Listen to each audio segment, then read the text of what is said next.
Jacqueline Mugo, please. Thank you very much, Your Excellency.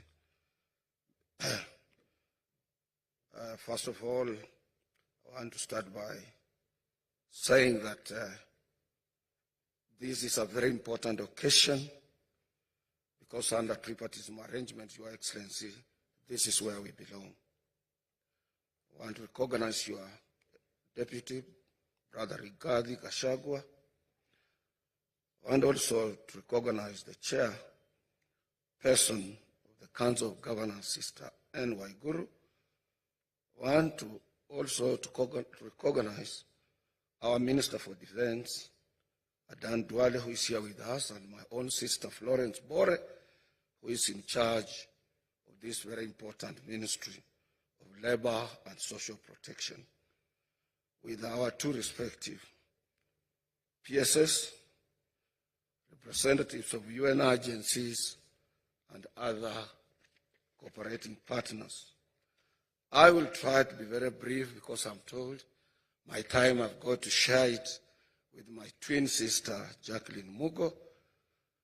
First and foremost, let me thank you, Your Excellency, for taking personal initiative and commitment on issues related to social security.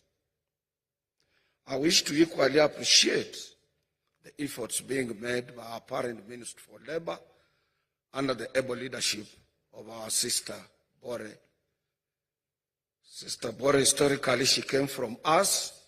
She's part of the labor movement in this country, and she understands the dynamics in social protection and labor movement per se. The Central Organization of Trade Unions, being the only national labor center in this country, we support the government in this initiative, and for us to realize the adoption of the roadmap towards universal social protection for a socially just future for all Kenyans, we must work together. We have no escape route. That is the only route towards realization of total coverage on universal social protection, which is very important. Let me refer you all to the World Social Protection Report 2020 to 2022 on social protection as the crossroads in pursuit of a better future, which indicated that the road requires building permanent universal protection, social protection systems to provide adequate and comprehensive coverage to all and guided by the effective tripartite or under tripartism arrangement as anchored to the International Labour Organization that regulates the world of work and that comes up with both recommendations and international labor conventions that protect and urge member states to take keen interest in providing social protection to its citizens.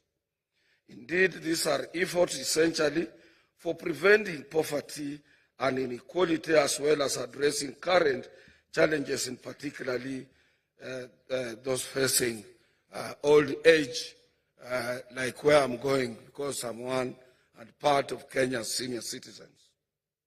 Your Excellency, if you don't have hope when you are retiring, or when you are leaving your employment, or you are having hope against hope, since you didn't have anything in place to lay your hands on, no social protection, you can hardly take 3 months leaving. The next place of where you will end up is in the grave. I want to thank you, Your Excellency. In your inaugural speech, you included issues related to social protection of Kenyans. However, let me call upon those running other occupational pension schemes not to view the changes and the seriousness you have taken to transform National Social Security Fund as a threat. This is a compliment, and I would urge them also, and I would urge planners and policy makers to come up with a policy that can condense all social security pension schemes into one large insurance scheme that can cover everybody. I don't want to go further. I want only to finish by saying that the International Labour Organization under Convention 102 of 1952 sets out the minimum standards for the provision of social security, just as the Constitution of Kenya 2010 under Article 43 on economic and social rights provides that every Kenyan citizen is entitled to pension and social security. I want to end there because I'm sharing my time with my twin sister, Jacqueline Mugo, by saying that, Your Excellency, your Hustlers Fund must be supported. Because if it succeeds, this will be a study case for so many countries, where the lowly placed people can just pick up a telephone and get a loan. It's not easy, it has never been practiced elsewhere, and you shouldn't abandon this area of social protection. And as I end up, I want to take this brief opportunity, Your Excellency, for having taken deliberate, very deliberate decision to provide us, workers, employers, and those people who are in various businesses, including platform economy, to give us what we call industrial peace. We have hope now, and that initiative must not go unsupported. We thank you for that. Thank you very much for listening for me. I invite my twin sister, Sister Jacqueline Mugo.